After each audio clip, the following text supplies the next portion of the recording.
Let's start this from the top. Back in early 2020, there was a movie that was considered to be the last big hit just before the COVID pandemic took over the world.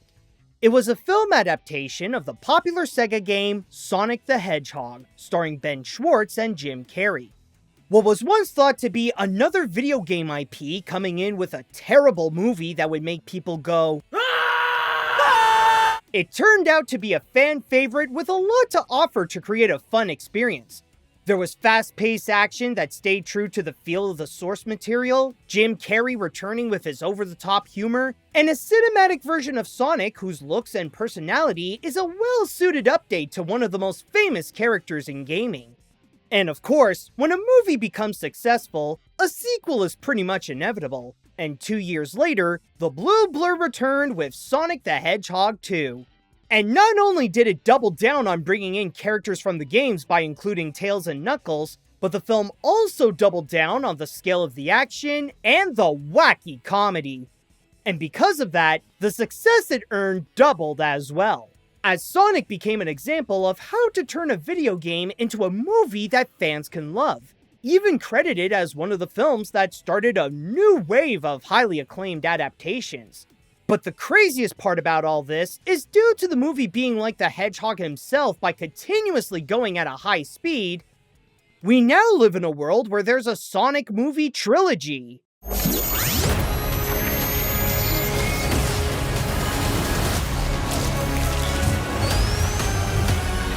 Before I even talk about the third movie, I'll give you a quick recap on my thoughts on the previous two. With the first, I thought it was just okay. The action and Jim Carrey were fun, but a lot of it feels like your typical family film where a live action guy hangs out with a cartoon on their adventure. And it doesn't help either that the live action guy is James Marsden. That casting is as cliched as the cliche itself. Not bad, but I personally take Detective Pikachu over the first Sonic. The second movie, on the other hand, I think this is a big improvement. It's absolutely goofy, but also self-aware that it's more about playing with the characters than it is cinema. And it gave me some of the most fun that I had in a movie theater. So I am definitely a bigger fan of the second than I am of the first. And then there is the third film. I know that many fans put this on their list of their most anticipated movies of 2024. And after waiting all year long and getting an appetizer in the form of the Knuckles series, or as it should be more accurately titled, Wade and Sometimes Knuckles, and Cool Ranch Doritos. One day, I hope to visit this cool ranch of Doritos and bask in all of its splendor. Chip? They went back to theaters to see Sonic and his friends on the big screen once again. This time, however, it's going into the deeper storyline of the Sonic universe. They're not looking at the Sega Genesis for their source here, since the main selling point of this picture is to bring forth the poster boy of edgelords and geek culture. Project Shadow is far beyond anything we've ever encountered. So this is not just another Sonic sequel that includes more of the basics of the franchise. It's a Sonic movie that's entering the territory of the more devoted fans, as it takes on the challenge to honor the lore that they cherished for years. I've probably mentioned this before, but I always knew about Sonic as a kid. I played some of the Genesis games when I visited my cousins, and watched some of the animated shows from time to time as well, especially Sonic Underground. But the first Sonic game that I personally owned was this, Sonic Adventure 2 Battle for the GameCube. Looking back, the plot can feel like a cheesy soap opera when trying to be serious, and it can be hastily made in some parts, especially the cutscenes. You're comparing yourself to me? Ha! You're not even good enough to be my... I'll make you eat those words, but I'll find and destroy that cannon, and then kick their imperial butts. All right. I thought it was time to take what's mine and get out of this place. You are one pathetic creature. Leave this one to me. Shadow, what are you doing? I'm always interrupting people. But as a game, I had a great time with it. The characters come with a variety of game mechanics, the multiplayer mode was fun, the soundtrack was awesome, I mean, who could forget songs like Live and Learn, and I spent a good amount of my time in the Chow Garden. But the point of all this is, this game in particular was part of my childhood, and my first true gaming introduction to Sonic and its characters. But I gotta say though, never in my life that I thought I'd see the day that I'd be watching a film adaptation of Sonic Adventure 2. I mean, sure, some of it is also based on the Shadow the Hedgehog game, but let's be honest, there's a lot more Sonic Adventure 2 in this. Okay, maybe this is not a complete adaptation of the game that features other characters like Rouge the Bat. Besides, if she were here, we'd probably be distracted from what the plot is about. But as I mentioned before, the main thing that this movie took from the game was Shadow the Hedgehog. As he breaks out of his high-tech prison thanks to the help of Dr. Eggman's grandfather, Professor Gerald Robotnik, and seeks revenge on the world for the loss of his only friend Maria 50 years prior. Which is where Sonic and his friends step in to stop Robotnik's plans and Shadow's vendetta. He is much more impressive than the hedgehog I fought previously. Dude, I'm standing right here. You're a colorful bunch. Like I said before, fans couldn't wait to see a movie version of Shadow in action, and apparently, neither could the movie. I might as well get my criticisms out of the way, and I'll confess that I don't think the film started out great.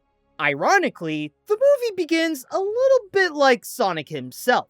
It's so eager to jump straight into the action that it speeds its way through the story to a fault. Sure, some could argue that we don't need to spend time to get to know the characters or explain what's going on, since we are at movie number 3, but it establishes that its main priority is to show the action and Shadow. The rest, like the plot and the recurring characters, are mostly treated like an afterthought. No!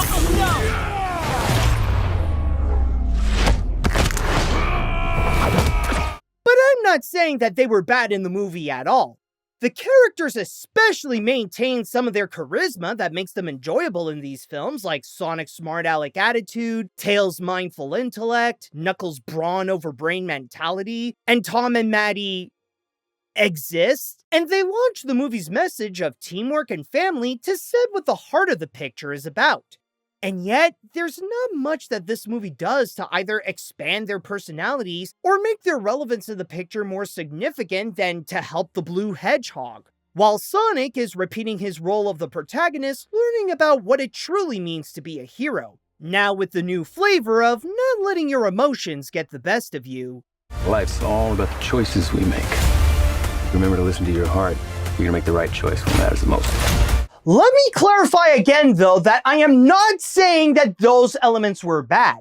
They can still be enjoyable in their own right, not to mention on how they supply some of the comedy, which is overall solid. And that is especially the case with Knuckles. He's got a lot of show-stealing moments here. Not to mention that it also cut down on the side plots related to the human characters outside of the villains.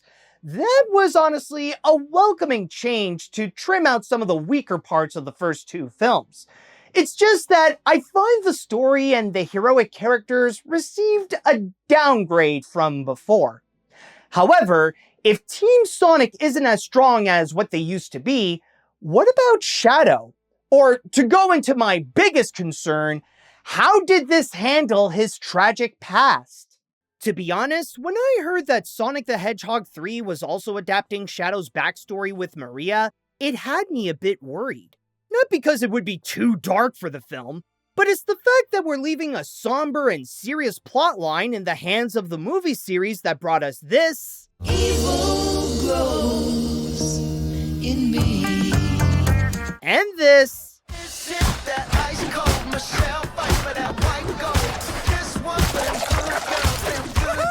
And this.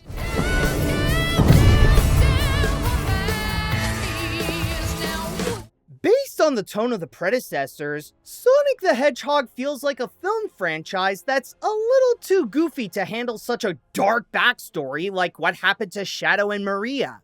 But upon watching the film, I was surprised to find that not only did it manage to pull it off well, but it's also some of the best parts of the movie. Yes, it does result in the picture to be a little more dramatic than its predecessors, yet it helps the film to improve upon some of its flaws. It makes the story take a moment to slow down instead of rushing to the next action scene, as it takes a moment to focus on giving Shadow's personality some depth, revealing why he's filled with anger and revenge upon the entire world, as his only source of happiness that he lost was a little girl who treated him like a friend. As a result, it presents Shadow not as the movie's latest villain, but a tragic figure with scars that leaves his emotions to be raw and lead him down a dark path. But his past isn't the only thing that makes him stand out in this picture.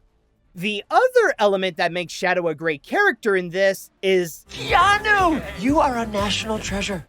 casting Keanu Reeves as Shadow is possibly the movie's smartest decision, and you could hear the dedication he put into the performance. Sure, with someone as recognizable as Keanu, it's hard not to initially think that Sonic is up against John Wick.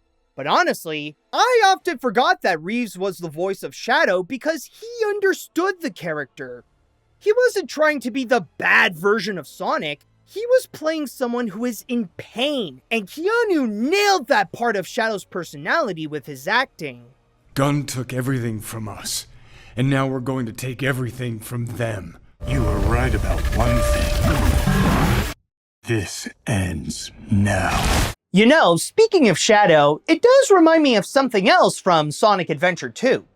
If you played the game, you may remember how there's a hero story and a dark story. And in a way, the movie does have that as well, where it simultaneously focuses on the heroes trying to save the world and the villains who try to execute their evil plans. But if this were a game, and if I'd have to pick which side I'd rather play, I'd easily take the dark story, because that gave me so much more of a great time than the other choice. Of course, these Sonic movies would never be complete without Jim Carrey and his crazy antics as Dr. Robotnik. But this time, he isn't just coming back as Eggman. He's doing a dual role by playing as both the Doctor and his grandfather. It's impossible. Is it? It couldn't be. Couldn't it? Are you? In the saggy flesh. And just like before, his signature wacky style of comedy delivers some of the best highlights of the movie and provides some of the funniest moments. But now that there are two Robotniks, they don't just provide new materials for the humor. They also greatly expand the character of Eggman and the movie's theme of family. While approached in an unexpectedly goofy way, he has an arc where his perception of family changes as he forms a relationship with Gerald throughout the picture, giving Robotnik the opportunity to show an extra layer to the character, and that he is more than just an over-the-top villain by looking into some of his personal wants and needs. But what good is a dastardly plot if you can't conspire with family? There's two Eggmen now? Double your villains, double your fun. And as a bonus, some of that even rubbed on Agent Stone to show what their relationship means to one another, even if the assistant didn't play a big role in the movie. But just like Shadow, a major reason why the two Robotniks work so well is thanks to Jim Carrey's acting. Yes, he's given two characters to create his own comedic duo, but while they share some similar silly traits, he did a great job to also make them distinctively different. Not just with their age, but also with their goals and views of the world. And the more the film progresses, the more their differences show as their dynamic increasingly impacts the story. And despite my criticisms, I'll give it that, like with the Robotniks, the movie itself increasingly gets better as it progresses. It doesn't fix all of its own issues over time, since the story itself remains a bit generic about the protagonist learning how to be a hero and trying to save the world, while the new character working for the bad guys has a tragic past. That, and it does prioritize a bit more to be a popcorn flick when it puts higher importance on delivering the action scenes and the fan service. Although that part is not necessarily a bad thing. The action scenes are fantastic, and they do help the feature to be consistently engaging, especially with the strong visuals and fast pace that can quickly make the moments exciting.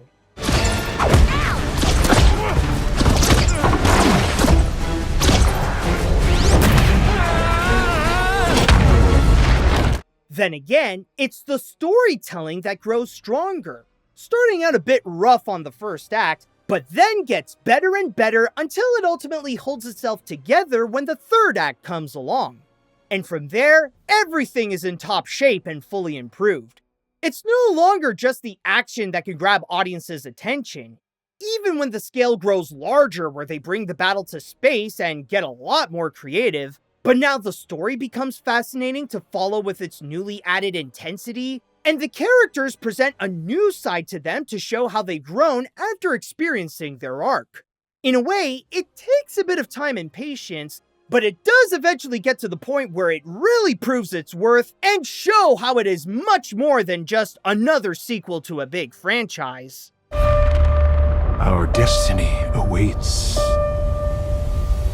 You were right about one thing. I have a bit of a confession to make. I had a bit of doubt before seeing this. Sure, I knew it was going to be fun to watch with the action and Jim Carrey's performance like in the last two films, but as a movie, I wasn't sure if this was going to be strong beyond its own novelties, especially when it wants to take itself more seriously than last time with Shadow's narrative. There is a lot in this film where it could go wrong, but from my experience, that's not what happened. And as it turns out, at least for me, this Sonic Adventure 2 movie is actually pretty awesome. Sonic the Hedgehog 3 is an exciting new addition to the film franchise that results in Sonic to now have a solid movie trilogy. It keeps the elements that makes these features fun to watch with fast-paced action that continuously keeps you on the edge, enjoyable comedy, and Jim Carrey's unforgettable performance. But now with the inclusion of Shadow and Gerald Robotnik, they give the movie that extra spice to stand on its own in an epic and emotional way to improve the storytelling and provide the film with more great acting like with Keanu Reeves. However, I wouldn't put this among my list of the best movies of the year, since the first act feels a bit rushed and the story itself is among the feature's weaker elements. But when it gets something right, especially with the climax, it executes it beautifully to result in a captivating picture. It's safe to say that Sonic fans will love this movie, and if you enjoyed the last two Sonic films, then the third will definitely be worth a watch. I've seen plenty of people claim that this is the best one yet, so that could be a reason to check this out to see if you agree with that statement. And if you had a fun time with this review, then go hit that like button and subscribe to my channel. Also, if you want to show your support, then join my Patreon and you'll feel faster than Sonic when you get to see my videos before they're on YouTube. Now, for my rating, I'm gonna do like last time and put it in an unusual spot where I feel like it fits best. I give this movie a 7.5 out of 10. Sure, it's not a perfect score, but it's still impressive to see Sonic keep on improving himself after each film. But of course, we know that this is not the end of Sonic's movie adventure. With more sequels to come and more characters to have a cinematic version, we'll see how Sonic will keep up the pace as we await for his next epic adventure.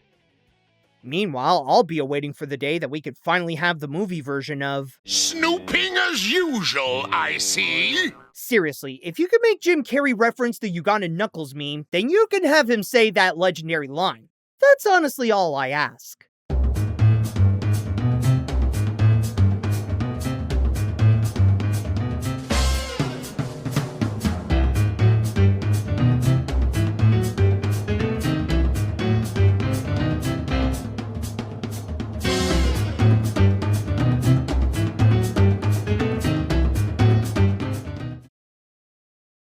How do you like that, Obama? I pissed on the moon, you idiot!